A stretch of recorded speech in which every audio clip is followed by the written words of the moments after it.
Hi, I'm Jeff Nelson. I'm the founder of vegsource.com and the Healthy Lifestyle Expo. As many of you know, I'm very passionate about health. I believe that everybody deserves to be and needs to be as healthy as possible.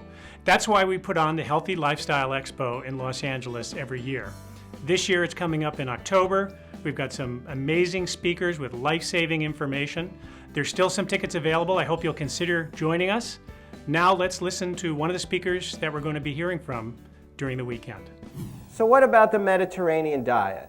We're going to finish up with this, because after all, aren't they healthy? Don't you hear that they live very long and they get low rates of cardiovascular disease and cancer? There were studies that came out in 1999, very famous studies. They said that a Mediterranean diet is better than a low-fat diet, right? But has anybody ever been to the Mediterranean? I haven't. How many countries are there?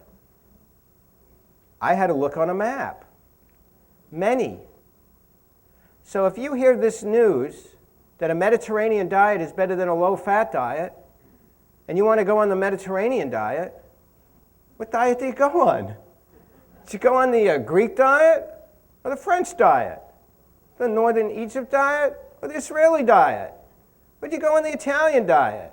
The North or Southern Italian? Do they all eat the same? Or are there dramatic differences? So which diet do you go on? See, nobody in America thought about this. The only thing they did is they went out, they ate their typical American diet, and they poured olive oil all over it. And they said, that's a Mediterranean. And they also had, in case it was the French diet, they also had a glass of wine. And in case they were wrong, when they went home, they popped a couple Liberators. See, nobody ever thinks about these things. Fortunately for you, I stay up all night thinking about these things. And people say, hey, Jeff, why don't you go to bed already? I'm like, do you think it was the Northern Italians or the Southern Italians? Well, it turned out that they studied 16 regions, including several Mediterranean countries. And where'd they find these long-lived people? On the Isle of Crete. Right, it turned out they had the lowest all-cause mortality after 20 years, and diet was a contributing factor. Now, they also studied the Italian regions, and they had twice the death rate of heart disease. So if you're going to go on a Mediterranean diet, you can't just go on any diet. You don't want to go on that diet, right? You've got to know which diet you're going on. You got to go on that diet. And the study was a very famous study called the 7 Country Studies by Ansel Keys. First started coming out the info in the 60s, and the data was collected in the 50s. Does anybody know what was going on the Isle of Crete in the 50s? Because if you want to follow the diet, you got to know what they were doing back then. Does anybody know? Post-war recovery. Had been German occupation. Right, so guess what was going on the island? Poverty and starvation. Yeah, guess where they got all their food? The garden, from the earth. They also did a little bit of fishing. Want to play charades later? And guess how they got around that island and climbed all those mountains? About 9 miles a day, up and down mountains. Right, and what kind of work did they do? Manual labor behind a plow. So they did hard physical labor. They walked everywhere. They ate a vegetarian diet with a little bit of fish, and there was poverty and starvation. If you knew anybody on the Isle of Crete back then, you know what they would beg you for? Food.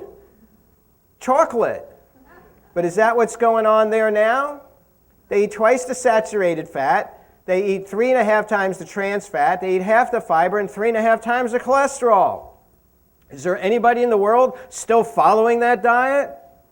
In fact, if you go to the Isle of Crete today, you know what they'd beg you for? Lipitor and glucophage. No, they're all overweight. They got heart disease and diabetes. I mean, look, I showed you the Japanese numbers. Now I'm going to show you these. They've tracked them. Let's not just pretend. Let's see what they really ate. So we got Spain, Italy, France, Greece, Algeria, Morocco, Turkey, and Tunisia. So let's look at olive oil. In 1960, the Greek were eating 40 grams a day. That was when they had the best health. Anybody know what 40 grams is, just for the record? 3 tablespoons. That was their high consumption. 3 tablespoons. But notice how much the French were eating. Not very much. Okay, so let's look at wine. How much were the French drinking? 2.5, 2 to 3 glasses a day on average. How much was the Greek drinking, those in Greece? Not very much. So are we really analyzing exactly what they did in Greece and following it? Are we really analyzing what they did in France and following it? Or are we using the olive oil from Greece and the wine from France as excuses to rationalize our unhealthy behavior? We're rationalizing our unhealthy behavior by exceptions. Now look what's happened since then. Look what happened to fish intake and seafood. Look what happened to meat in all those countries. Guess what? They're all becoming Americans. So we decide to go on a diet, and we decide we're going to mimic another country's diet. So here's the 20 top countries for obesity. And here's the USA at number 18. We have 33% obese. So our, government gets together and said, let's create a pyramid and follow another country, so everybody could lose weight. Well, you would think if they were intelligent, they would look this way on the scale. But is that what they did? No, they looked this way, and they went to Greece. 40% obesity. Is that sane? So now this was the largest study on the Mediterranean diet ever. It didn't get a lot of press attention, and that's because it was in a very rare journal, the New England Journal of Medicine. But fortunately for you, I stay up all night looking for this stuff. And they followed 22,000 adults, and olive oil produced no difference in death rate, plus or minus. The reason the diet was healthy is because they had twice the vegetable, twice the fruit, twice the whole grains, twice the legumes, a little bit of fish, and meat and dairy was a condiment. Here's what was said in one of the editorials about the study.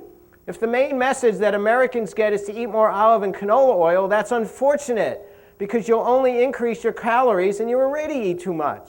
What the main message is eat more fruits, vegetables, and beans and less saturated fat. So they've actually gone back to the Isle of Crete today. This was published in 2004 to see what's going on there right now. And they found 254 patients, half had heart disease, half didn't. Typical adult age.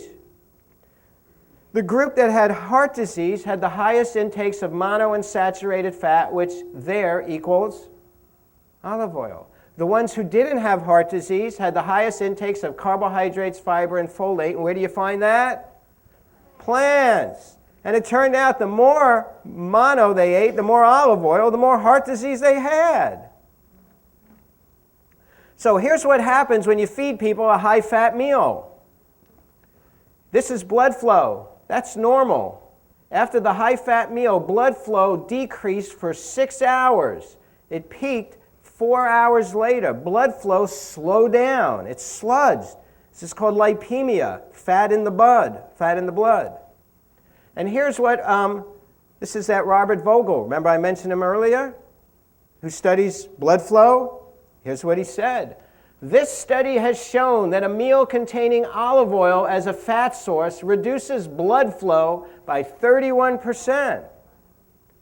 The beneficial component of the Mediterranean and the Lyon Diet Heart Study appears to be the antioxidant-rich foods, including vegetables, fruits, and their derivatives. Dietary fruits, vegetables, and their products provide some protection against the impairment produced by olive oil. So if you're eating a really healthy diet, can you get away with a little bit of olive oil? But if you're eating an American diet, should you be putting olive oil on it? No. And look what happened. Remember this time trend? Remember as total fat went up and saturated went up and hydrogenated went up? Look what happened to our antioxidant levels. Vitamin C went down. Vitamin E went down. And why did they all go down? Because we don't eat plants. So should we be putting olive oil on our diet? No. Here's another study on the effects of one high-fat meal. They found 15 young, heart-healthy